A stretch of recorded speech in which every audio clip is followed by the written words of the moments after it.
Good afternoon, I'm Carissa Davis, and this is Chapman News, the podcast for Friday, April 24th, 2020. We're glad to have you guys with us today. Now let's get started with the day's major headlines. There are now over 2.7 million confirmed coronavirus cases worldwide, with more than 190,000 deaths. The number of cases here in the U.S. crossing 870,000 with a death toll around 50,000. California, too, had its highest death rate for a single day, 1,877 on Wednesday. Despite these alarming figures this week, demonstrators across the country took to the streets calling for the reopening of states and the economy. President Trump siding with the protesters earlier this week, tweeting his support to liberate states of Minnesota, Michigan, and Virginia, urging them to, quote, "Save your great Second Amendment. It is under siege." This directly contradicting social distancing orders issued by the government. Then the president did another about-face, throwing Governor Brian Kemp of Georgia under the bus for opening everything from bowling alleys to tattoo parlors today. But recent polls show that 2/3 of Americans favor staying at home and delaying the reopening of the economy to stop the spread of the virus. And just this morning, President Trump signed the nearly $500 billion stimulus bill after it passed the House and the Senate earlier in the week. The aid bill will provide funding for small businesses up to $75 billion for hospitals and $25 billion for coronavirus testing. We have Justin Edmondson with our medical report. Justin? Thank you, Carissa. The United States has more than 870,000 confirmed cases of COVID-19 and 50,000 deaths. The total amount of fatalities has gone from around 10,000 on April 6th to over 50,000 today.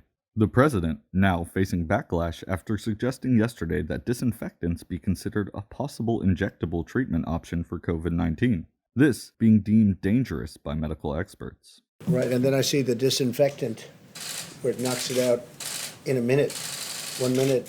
And is there a way we can do something like that by injection inside or almost a cleaning? Because you see it gets on the lungs and it does a tremendous number of the lungs, so it'd be interesting to check that. And the FDA is also cautioning against another drug that Trump touted as a possible treatment for the virus. The anti-malarial drug, hydroxychloroquine, is not to be prescribed to coronavirus patients outside of hospitals and clinical trials. Dr. Rick Bright, who was leading the United States' efforts in creating a vaccine for COVID-19, was demoted this week for reportedly refusing to fund and advocate for the use of hydroxychloroquine. In a statement to the New York Times, Dr. Bright said that he clashed with the political leadership at the Health and Human Services and called the administration's promotion of hydroxychloroquine as clearly lacking scientific merit. President Trump said that he had never heard of Dr. Bright. The NIH this week recommended against the controversial and unproven drug. But this is not the first time the president has taken action against doctors who disagree with him. Also this week, he tried to get the head of the CDC to disavow a controversial interview with the Washington Post. The doctor refused, saying that the paper had quoted him accurately. Despite the rise in cases and deaths in states such as Georgia, Florida, Alabama, Mississippi, South Carolina, and Tennessee, they are coordinating reopening their economies over the coming days. Many medical experts are criticizing this action and are saying it's dangerously premature due to the state's lack of testing capabilities. Experts also believe that this could lead to a large spike in total contractions of COVID-19. Florida and Georgia are at an elevated risk due to their current infection rate. That is your medical report for this week. This is Justin Edmondson from San Mateo, California, for Chapman News. Up next, in our Ask This Expert segment, we spoke with Dr. Jerica Lamb about the ramifications of opening the state's economies. Our reporter Nina Hatton has the interview. Nina? I'm here with Dr. Lamb, so let's jump straight into our questions. Several states this week announced that they will be reopening their economies with social distancing guidelines. Is this a good idea in terms of public health? To be honest, it's not really a good time to reopen, but we have to work with those who are anxious and fidgety to leave their homes. So we have to make a compromise in essence, and the White House is consulting with public health experts and hopefully business people as well to make sure that the steps for reopening the economy and our states are common sense and also to protect the safety of our citizens. Thank you. One of these states is Georgia, which has not met the federal guidelines for reopening. Governor Brian Kemp says the state is on track, though, with ER visits declining and reports showing COVID-19 rates to be flattening. Is this enough data to reopen the economy? Based on the information that he has shared with us and the factual information that we have gathered from healthcare workers and public health experts in that same state, it seems to me it's contradictory. So I don't want to get into the political quagmire of this, but I would lean towards more trusting the science and the facts rather than hearing from politicians. Now, what numbers do we want to see before governors begin reopening economies? The main goal is to see there is a significant percentage of at least 10-20% reduction in infection rates. But again, that is not a hard number set in the guidelines. It's something that many of us in the community hope to see as a reduction in hospitalizations and deaths. Now, what could the impact be for us in California? Will this end up hurting other states? Yes, it would definitely hurt other states simply because we are not grounded just within the borders of our state. We do travel from state to state. There is a fear that people who may be exposed and are asymptomatic and not know it, they can be a spreader of this virus to the community that is unknowingly exposed to them.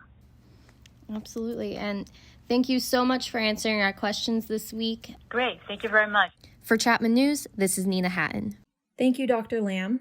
From supporting anti-quarantine protests to enforcing an immigration ban, this has been a busy week for President Trump. With more, we have Jackie Gold with our national political report. Jackie? If you've become restless at home, you are not alone. President Trump has reportedly grown frustrated staying in the White House. As a result, his aides are seeking ways to get the president out, hinting that he would soon pay a visit to essential workers. Republican lawmakers are also becoming restless, many calling for Congress to resume business as usual, bringing hundreds of lawmakers, aides, and staff back to Capitol Hill. This is despite warnings from medical experts. And this morning, Trump signed the nearly $500 billion coronavirus relief bill. But there's been a lot of criticism that the loans are only going to companies that don't need a bailout, like Harvard University. With a $1 billion endowment, Harvard says it's returning the nearly $9 million they received from the CARES Act. Also this week, the president halting immigration and issuing of green cards, barring some immigrants from being granted permanent residence in the United States for the next 60 days. After that, the order will be reviewed and possibly extended. In order to protect our great American workers, I've just signed an executive order temporarily suspending immigration into the United States. This will ensure that unemployed Americans of all backgrounds will be first in line for jobs as our economy reopens. But critics claim this won't make a difference, that Trump is only appealing to his anti-immigration base. And as far as the 2020 election goes, Joe Biden, the presumptive Democratic nominee, reportedly will have a selection panel for vice president by May 1st. Reporting from Albany, New York for Chapman News, I am Jackie Gold. With more on state-level politics is Michael Karabit. As the federal government tries to heal its long-standing divisions, a new debate is forming between Republican and Democratic governors. Georgia Governor Brian Kemp is attempting to reopen many non-essential businesses as early as April 27th. Barber and tattoo shops, bowling alleys, gyms, and movie theaters are among the first to open in the state. While the order will require employers to continue social distancing and screening employees for symptoms of COVID-19, Kemp is facing harsh criticism from many Republican allies, including the president. I disagree strongly with his decision to open certain facilities which are in violation of the Phase 1 guidelines for the incredible people of Georgia. They've been strong, resolute, but at the same time, he must do what he thinks is right. I want him to do what he thinks is right. But I disagree with him on what he's doing. And Senator Lindsey Graham, who is an advisor on President Trump's committee to reopen America, said that Kemp's order could be harmful to the people of his home state of South Carolina. But South Carolina Governor Henry McMaster is taking similar measures to reopen the state's beaches, and residents are already taking advantage. I'm super happy, and it doesn't look like there's a lot of people, and I'm seeing social distancing, so I think it's great. Obviously be cautious about it. I mean, not a lot of people out here right now, but we're just trying to enjoy some sun, trying to keep our sanity. Texas Governor Greg Abbott is also promising a plan to reopen non-essential businesses. Abbott says he may deliver his plan as early as later today. And Texas Lieutenant Governor Dan Patrick has come under fire when he made these remarks on Fox News. And we're crushing the average worker. We're crushing small business. We're crushing the markets. There are more important things than living, and that's saving this country. The crisis continues to affect tourism in Las Vegas, where casinos remain closed. But in an interview with CNN's Anderson Cooper, Las Vegas Mayor Carolyn Goodman says she is eager to get people back on the Strip. I want our restaurants open. I want our small businesses open. I want our people back in employment. I'd love everything open. I offered to be a control group, and I was told by our statistician, you can't do that. Sure well, no, the group who gets the placebo, by the way, usually gets the short end of the stick. Well, you don't know. Nevada Governor Steve Sisolak quickly responded. We are clearly not ready to open. I will not allow the citizens of Nevada, our Nevadans, to be used as a control group, as a placebo, whatever she wants to call it. Other states at the forefront of the coronavirus crisis have taken a very different stance. California Governor Gavin Newsom responding to those governors in a news conference Wednesday. Deaths went up 5% yesterday. Hospitalizations went up 3.3% yesterday. ICU numbers went up 3.8% yesterday. Total number of positives went up 7.4% yesterday. So I caution those, including local elected officials, that if we pull back too quickly, those numbers will go through the roof. Newsom says California isn't yet ready to reopen its economy, but will allow hospitals to resume essential, non-emergency surgeries. Tumors, heart valves, the need for people to get the kind of care that they deserve. If it's delayed, it becomes ultimately denied. It gets delayed, it becomes acute. At the same time, New York is expanding its effort to contain the virus. Governor Cuomo is partnering with former New York City Mayor and presidential candidate Mike Bloomberg to implement a form of testing known as contact tracing. How does it work? You test the person. If the person winds up positive, you then trace that person's contacts, contact tracing. We've never done it. And we've never done it anywhere near this scale. So it is an intimidating exercise. But I say, so what?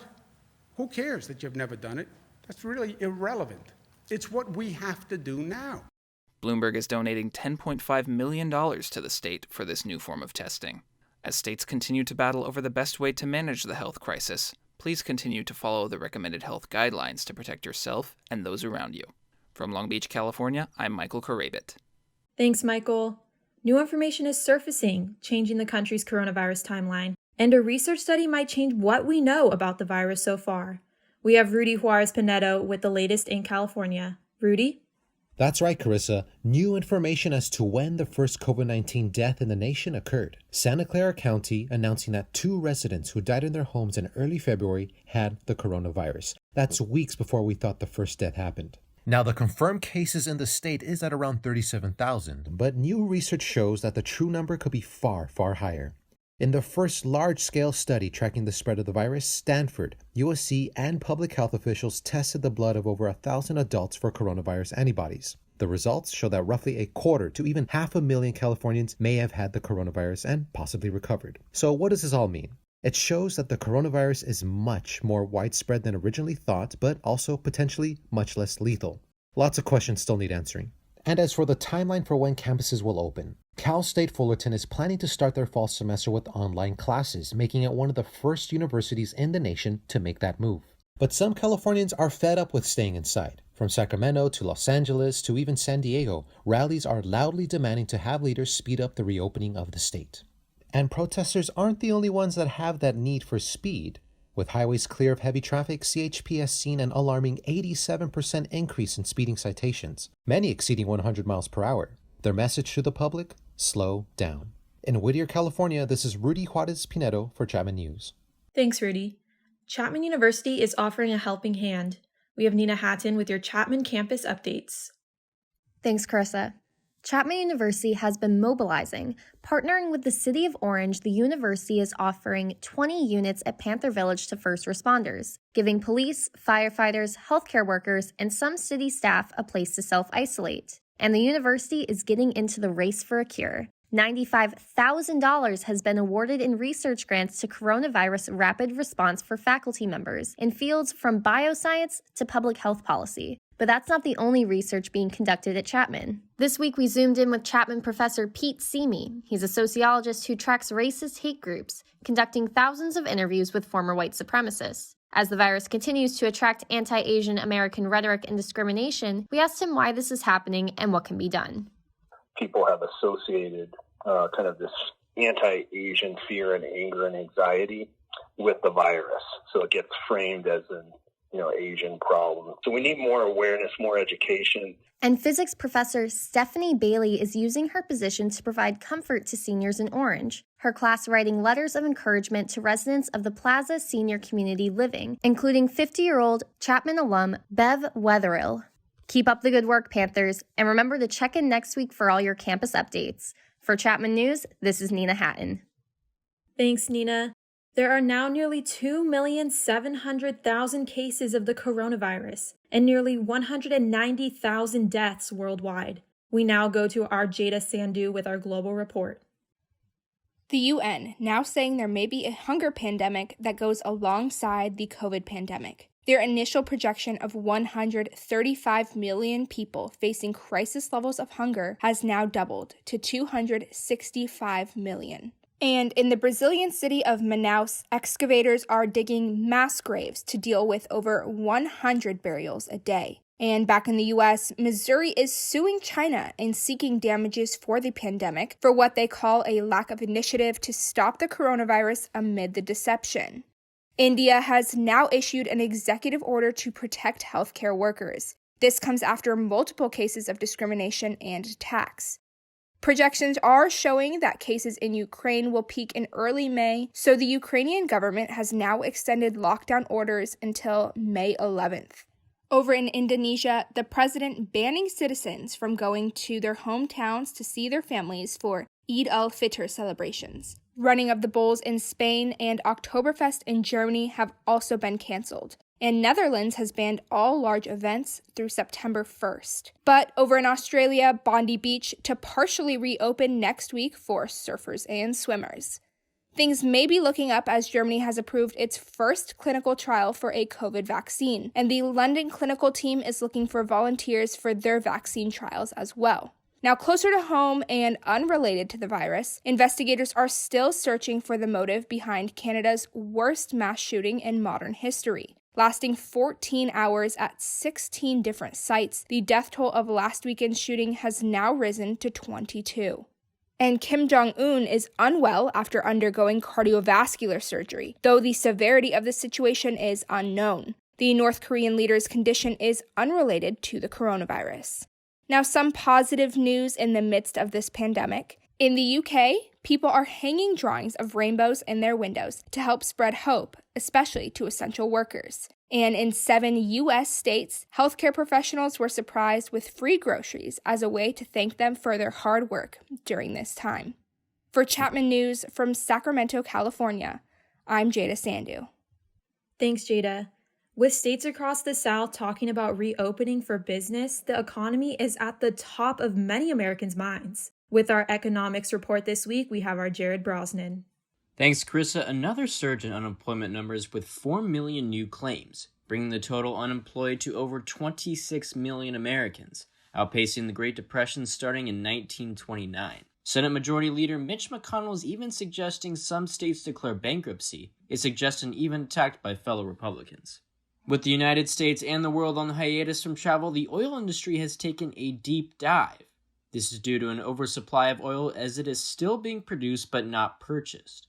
Wednesday, oil did jump back over 40% from its losses on Monday. Wondering why oil production has not stopped? It is due to the lengthy travel time it takes for it to reach destinations. Oil purchased in March may not arrive until April. But don't get too excited, this will not make gas prices go into the negative. The Small Business Administration issued new guidance on Thursday that makes it unlikely that big publicly traded companies can access the next round of relief funding. Companies applying for corona relief funds must certify that loans are necessary, and they cannot tap other sources of funding. By definition, public companies have access to capital markets. For instance, Shake Shack returned the $10 million it got through the PPP after it sold $150 million in new shares. Reporting for Chapman News from Valencia, California, I'm Jared Brosnan. With U.S. oil rates plunging to a catastrophic low at below $0 this week, we can now buy crude oil for the same price as a can of Coke. This resulting in many memes online with people pointing out that a Netflix subscription is more expensive than a barrel of oil. With more on what's latest in the online world, we have Jules Rector with our entertainment report. Jules?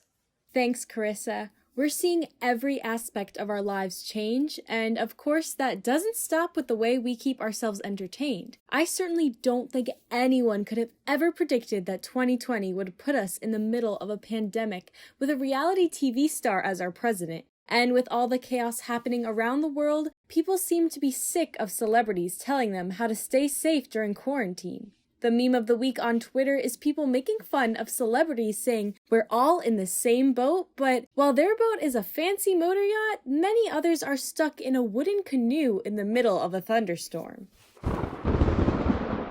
Last month, we had movie stars singing their rendition of Imagine by the Beatles. Imagine all the people.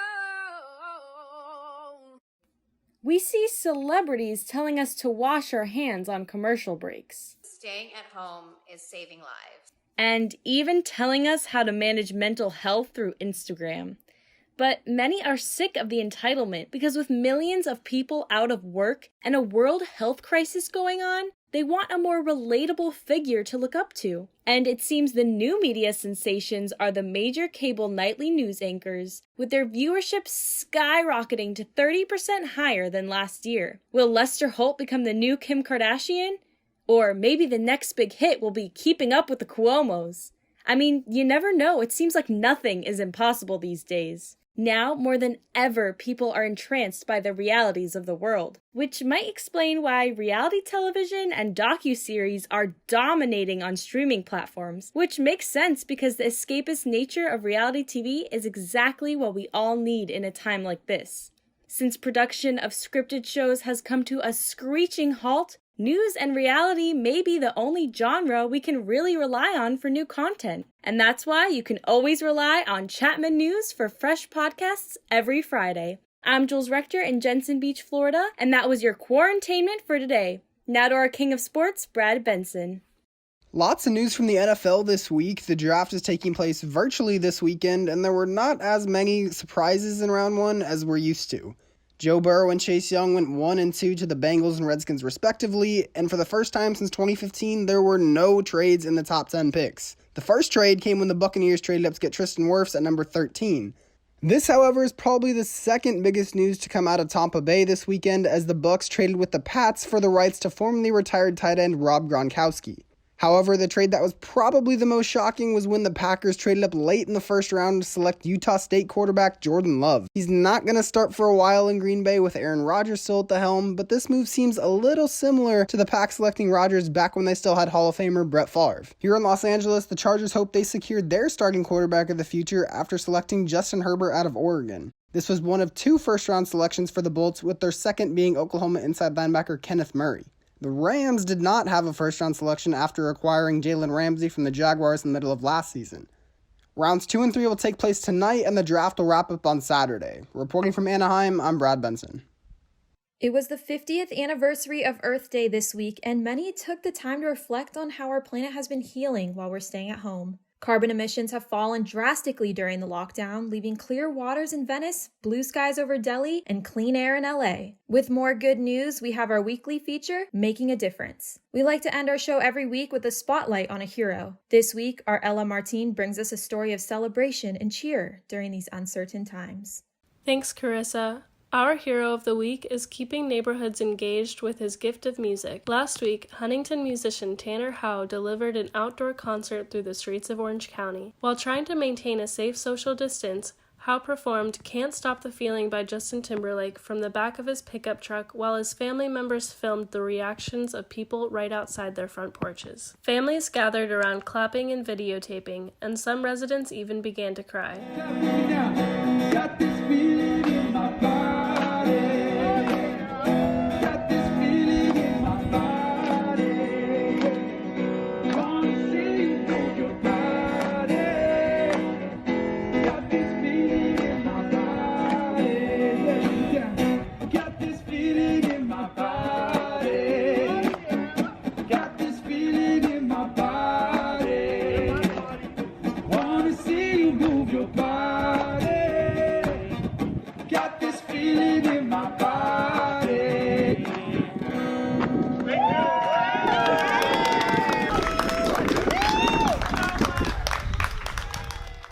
House shows us that through the power of music, we can all continue to spread positivity to our friends, family, and community. With Earth Day this week, some have started to wonder if mankind is a kind of virus for the planet. Pollution, contamination, fossil fuels, every aspect to modern human life has had consequences on our planet. Now, with life on halt, ecosystems are thriving. With 80% of cars off the road in Los Angeles, the city saw some of the cleanest air quality in the world this week. We don't know how long the stay-at-home rules will be implemented, but there is hope for our planet still, and this could be the change we needed. For Chapman News, from Portland, Oregon, I'm Ella Martine.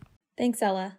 That's it for our report for today. And from our Chapman News family to yours, Ramadan Mubarak. Make sure to practice social distancing, wash your hands regularly, and most importantly, stay home and keep safe. We'll get through this together. We'll be back on next week with another episode on this ongoing crisis on Chapman News, the podcast. Until then, be sure to check out our social media at Chapman News on Instagram and Facebook. I'm Carissa Davis from Anaheim Hills, California for Chapman News. Stay safe and healthy.